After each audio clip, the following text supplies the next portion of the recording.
Hello guys, in this video I am going to show you how to check out the status of your flight on the Egyptair application. But first I just want to mention, don't forget to subscribe to my channel, because at 10,000 subscribers I am going to show you my whole YouTube revenue statistics and growth strategy, how to make money online. So let's jump into it. First of all, open the app on your phone, tap on this menu icon down below and then scroll down and tap on the flight status button. After that you should select either the flight number or route option, so you can track a flight by typing in the flight number here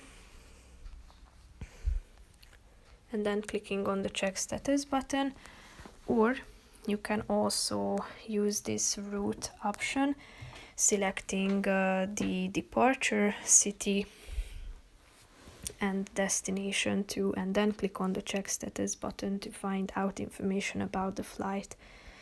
So that's pretty much it for this video guys. See you in the next one. Bye bye.